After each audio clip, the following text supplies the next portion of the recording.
do it. Perfect. Hey, everybody. It's Patty Dobrovolsky with Up Your Creative Genius. Yes, today I have the most amazing person here, Jonathan Javier, right? Am I saying it right? Yes, from Wonsulting. He is the most amazing person in the universe. He's done so much stuff to help other people land their jobs, fix their resume, start to be confident in front of interviewers and with headhunters and everything. I can't wait to hear what you're up to, because his company has grown from just this little tiny seed of an idea to this major, like 774,000 followers on TikTok, 120,000 followers on LinkedIn. I didn't even look at Instagram because I'm so excited to have you here, because we've known each other for so long now. It seems like maybe it hasn't been that long, but it feels like a long time. All right. Just hello, Jonathan. I'm glad you're here. Thanks for coming. I'm so happy to be here, Patty. And you're the awesome one. All the words that you were saying, that was literally, you're just talking about yourself. Okay. So you're so kind. Now, all right. Tell us really. So, yesterday I watched your YouTube, which was your story. And really, your tagline is turning underdogs into winners for your company. And you were kind of an underdog yourself. Tell us a little bit about you and how you got into doing this. What happened to you, your story? Yeah, of course. Well, first off, thanks so much for having me, Patty. I really appreciate it. And yeah, my story really does come from when I was in school. And I remember going to a non-target school, which was UC Riverside. And I remember a lot of the different opportunities that I was trying to go for, they didn't really have companies come to recruit from my school. So what I had to do was utilize a lot of different unconventional strategies to get there. And at first I was getting rejected for all the different roles because I was simply applying to them online and hoping for the best, when all I got was literally the worst. So when you come from that background, I come from a Filipino background where my parents, raised me how I am now today. And it was really difficult because I didn't really have anybody to look up to in regards to the business field. But by networking with so many different folks like yourself and so many people who work in these big companies, I utilize those strategies, which I teach all the time on social media, to land my first job at Snapchat. And then I went to Google, and then I went to Cisco. And the crazy part was, it was all about, number one, wasn't even applying to the jobs, never even applied, just utilized LinkedIn and social media. And number two, manifesting it, upping my creative genius. The vision boards that I've created with inspiration from Patty, from seeing her TEDx talk, have really helped me become the person I am today. And I'm super excited to be talking about those different topics. Well, you're fantastic. I mean, honestly, you were doing Draw Your Future with people long before I was even training people in doing it.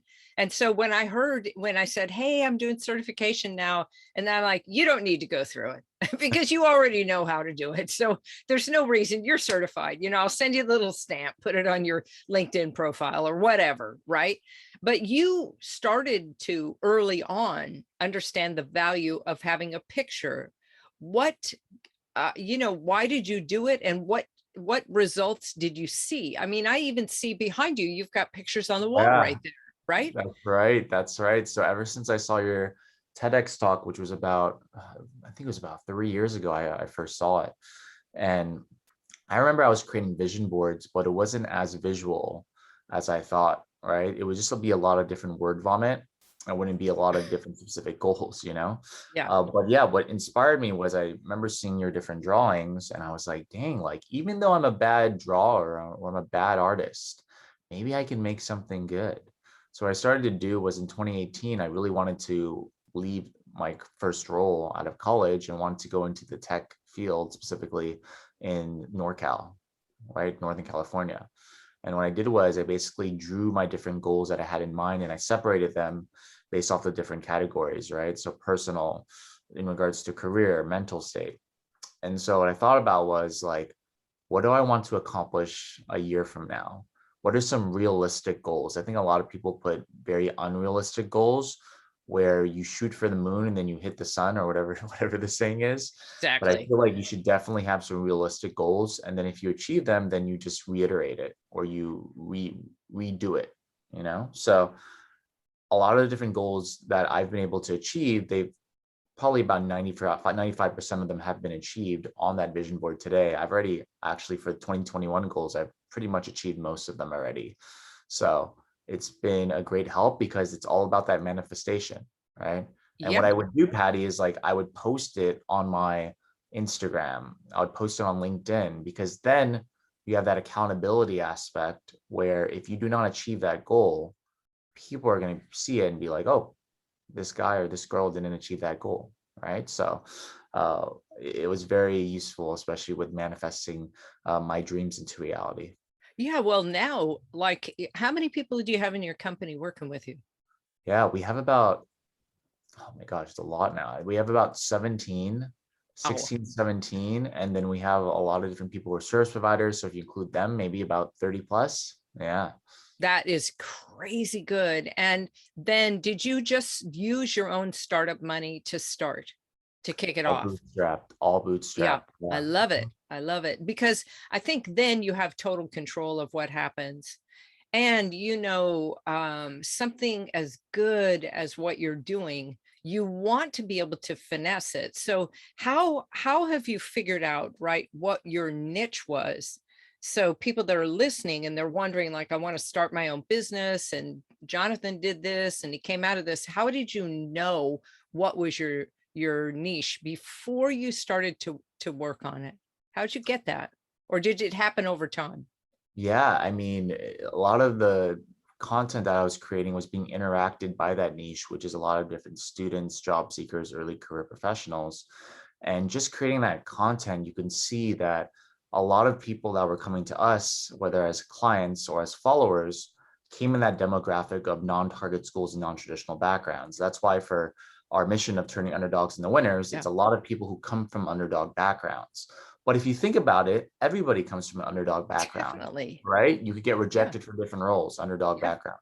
You could come from a specific ethnicity, underdog background. You could have rejections in your life, right? All these different things. And so when we're able to adopt that mission, and a lot of people coincided and a lot of people respected it and also related to it, then we got a lot of people who really believed in us and we believed in them. And so, yeah, a lot of the strategies that we love to teach, at first people are like, whoa, like you can do this? And Right. then some people are like, how You does that still see even that in work? the Instagram comments to what things that Exactly. you post. They're like, what? Are you kidding? Exactly. Is that legal? you know? Exactly. Right. Yeah. But the thing is, like, it's just that people are not informed about it or misinformed. Right. So Yes. it's just about how do you bridge that gap between people who come from these backgrounds and these big name jobs. And hopefully we're able to solve for that.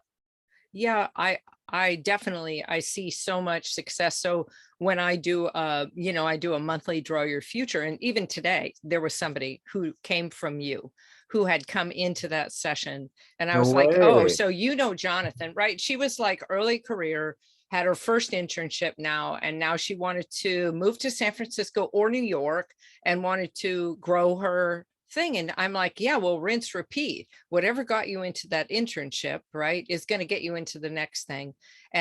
But there were some other things that I noted. This is something that I wondered about in your company. Do you have a set of values that you align things to? Because I noted in your posts, you have really some guidance that's really seems aligned to values around integrity. That's like a big thing for you in there. Yes. So say a little bit about how you look at values and how you set that up with your team. Yeah, values is extremely important, especially with our team, because to make a great team, you have to have trust and integrity, etc. So with my team, for example, we're a team of about 16. Some are interns, some are part-time, no one full-time yet. Yet is the Yeah. key word, because we'll probably eventually get them soon. But it's just really awesome because those values really do coincide with our team, because our team knows not only to look up to those values, but also exhibit them in the work we do.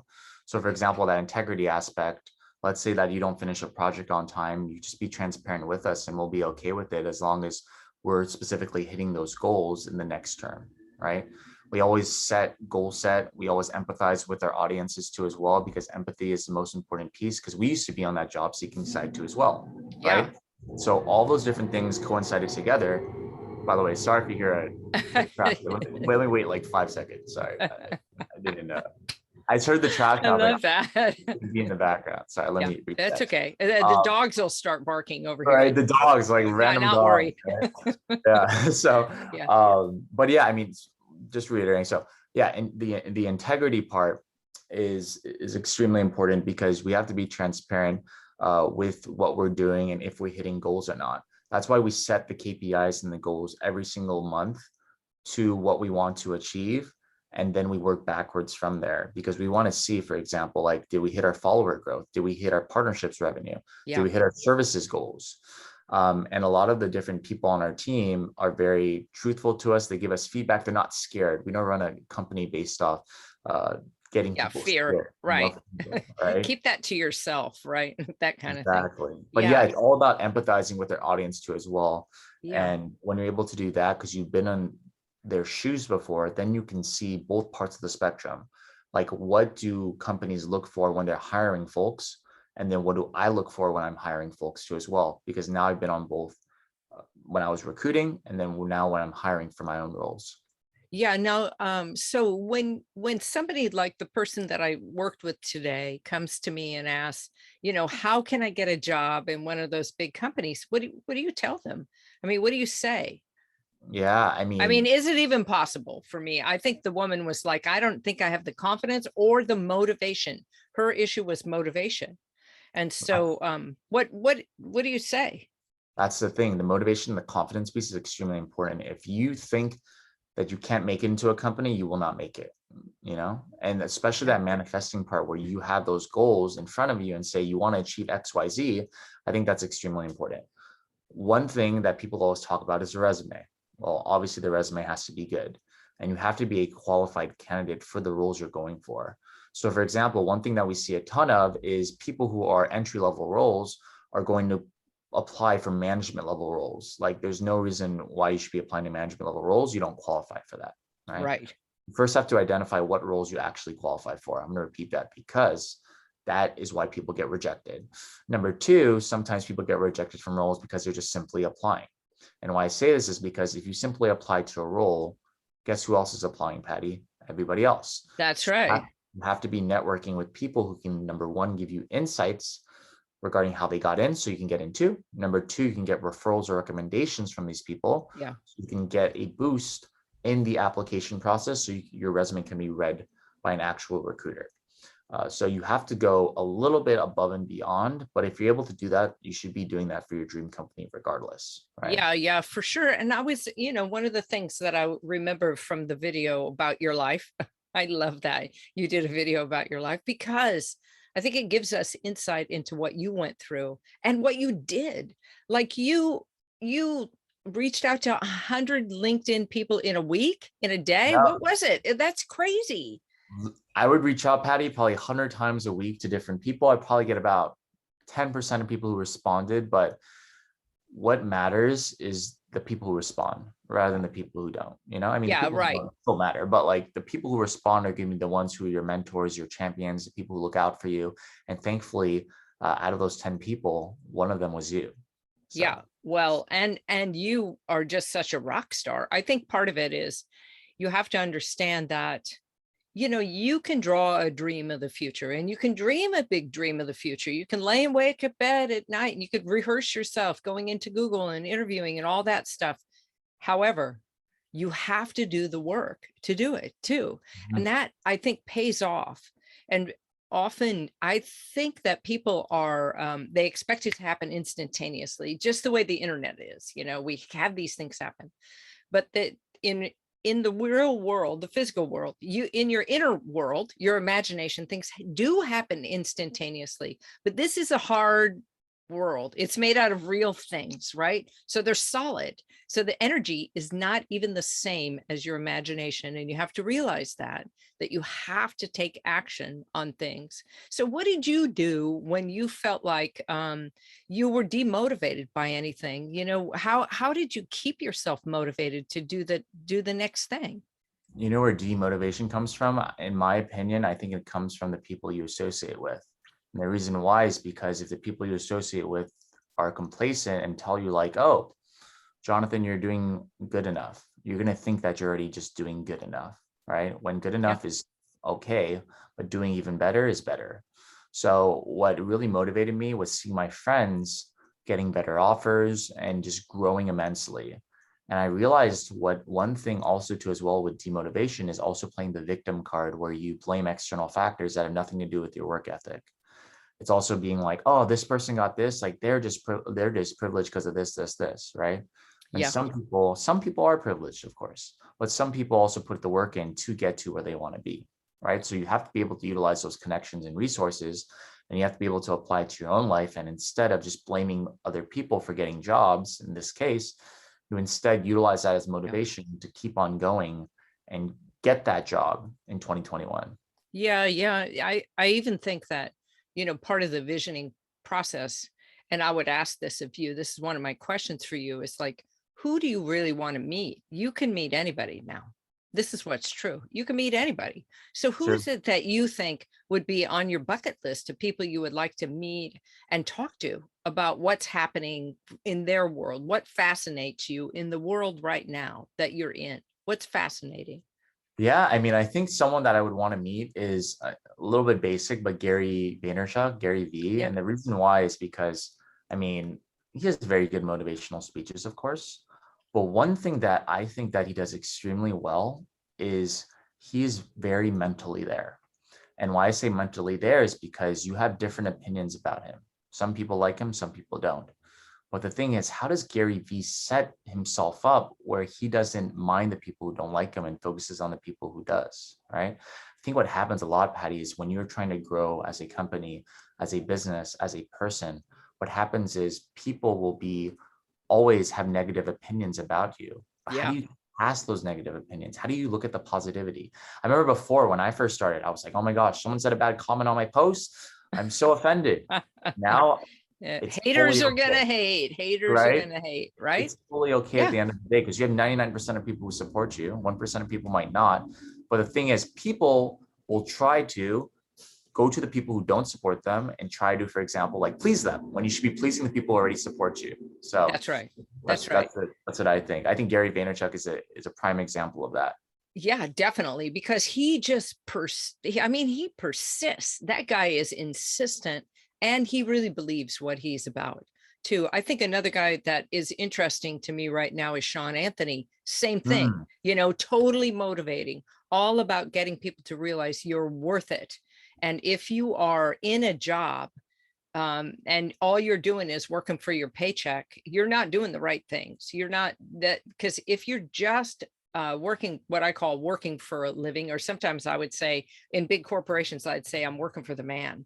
because there was always some white guy at the top who would be the person that I would have to go Report. and do the facilitation in front of, right? And they either like me or they didn't. There's no gray area in between. And I'd be like, well, good thing about being a consultant, I don't ever have to come back here and they don't have to have me back if they don't like what I'm doing. But if I deliver 150% of what I've promised, then everything works out, right? Everybody sort of understands that you bring value. And I think all of your followers, you can see just how exponentially your followers have grown. It's just in this year that they've been like, it's been like a big kaboom. And so Yeah. how do you handle that? Or what do you do to keep yourself humble with all of that following? And what's it tell you? Yeah, I mean, yeah, we've grown to over 1 million followers in the past year, which has been incredible. Most of them coming in the past around 6, 7 months, which has been incredible. I think what's very important, like you said, is to be humble about it because a lot of people change based off the popularity of that they get, right? What I say all the time is that you should respect people, of course. The people that support you are going to be there till all ends. And if you keep creating great content and creating value to them, they're going to keep on supporting you. That's what also Yeah, motivates me every day when I see someone saying a good comment on my post, and it's going to keep making me make great yeah, content, right? yeah. So I think what's very important is to listen to your audience, listen to your community, because when you listen to them, they're going to keep coming back and giving you more ideas, and they're going to give you more content to create too as well. Yeah. And so, and when you get those posts, you read every post that's coming through, or a lot of them, I know, because you respond to me, you'll send something Yeah, back and I'm like, that's total engagement, right? So everybody that is part of your tribe, they all feel like I'm in this with Jonathan. Is going to be awesome. Wonsulting, that's my exactly. thing, I was gonna say it's not me, it's our team. I see the yes. team mentees, our community, because we all win together. Yeah, fantastic. I love that. Now, so what's your vision of the future? Where do you see things going? Like on your vision board, I know you had your KPIs and you probably already met them, but when you dream the dream of yourself, what's your big dream? Like this is one thing you're doing. Or what are there other things you're cooking up? What are you thinking about? Yeah. I mean, number one, scaling out our services. So we have like services regarding resumes, LinkedIn profiles, job search strategy, interviewing. So scaling those out. We have an amazing team of Fortune 500 recruiters, hiring managers, professionals who are helping us with that. So that's one of the things of the future. Number two, working on the 20, which is our program where we take 20 job seekers and help them land jobs. So that's been really good. We're about to launch our next cohort in the next few months. So we're trying to scale that out. And then another piece as well is the partnership side, because we have a lot of followers. We've been doing a lot of influencer marketing. So how do we partner with more companies to grow that branding of their own companies? Yeah, So fantastic. Those things. So, and then when are you sleeping at all? Is that happening? I mean, I saw you up in Vancouver, so you must be going yeah, and having a little vacation here and I there. was there for a little bit. I'm taking some vacation, but yeah, I mean, yeah, this morning I should have, but my alarm didn't turn on, so I need more sleep. Sure. Yeah, I can relate to that. Well, you're fantastic. Everything that you're doing is really just an indicator of the core values that you have and that you embody, which is about service, helping other people to take the next step, I think, in making change. And yeah, there's one thing I'd love to, it's just sort of my signature ask of people at the end of the podcast. What do you think would be something you would say to someone? What's a tip on how to pivot or how to create change for yourself? What would you encourage people to think about or do? Manifest it and go to Patty's workshops. Really? No, yeah. I mean, I would totally recommend making a vision board. I want to like the vision board that Patty has of drawing your future. I think that's extremely important because one, He's not a shill. I didn't like, this is not a shell game. yeah, We're not moving it around. I didn't see the audience with him. He's yeah, saying that of his own accord. Just yeah, FYI, listeners, just want you to know. yeah. I was gonna say because I think what happens a lot, Patty, is we always talk about our goals. Like I could tell you, Patty, my goal is to do X, Y, Z, but the thing is, it's all talk and no action. And the thing is, with anybody who's trying to attain any goal, you have to have some action steps behind those goals. So the reason why I say draw those goals or write those goals is because when you write those goals and draw those goals, then you see whatever that goal is, and then you work backwards from it. So for example, let's say that I want to grow to 500K followers on Instagram. I have 220K right now. Let's just say I want to go to 500K. Then I think about how am I going to grow to 500K in the year? Or if I'm saying, how do I want to lose weight? I want to lose 20 pounds. All right. So I want to lose 20 pounds. How am I going to lose 20 pounds in 6 months? Right. So you have to be sure you have those goals, make it realistic, but then have steps to achieve those goals. Because if you don't, then you're never going to achieve it. Yeah, I love it. I love it. That is so everything you say, I would just say it even more. And the second thing is just dream it. Have a dream big enough that you Exactly. can step into it, because and I think this is what we see out in the world a lot is people don't feel confident. They don't believe in themselves. And that's stuff that's just been loaded on you from your environment or the people you're hanging out with, or maybe even your parents. And you have to step up and realize you're here for a reason. So figure out what the reason is that you're alive in the world and go out and do it. Find your purpose and go drill it, because that's what you've been doing. And it's just so amazing to watch. I can't wait to see what else happens for you, because you're so amazing. It's just like incredible, all the things you're doing to help other people. And I thank you for all that service, because you're so cool. Anyway, so Cool. this is Jonathan Javier. Follow him, wonsulting.com. You can find him there. You can find him on Instagram under Wonsulting. Jonathan Words of Wisdom. Yeah, Jonathan Words of Wisdom on Instagram. Follow him there. And I'll also put some more information about him in the show notes. So I can't thank you enough, Jonathan, for taking time to talk to me today. You're amazing. Let's go do this. Let's go out and change the world, make it better, shall we? Of course. Thank you, Patty, for having me. I appreciate you always. You're so welcome. Let's do this. Come on, people. Let's go.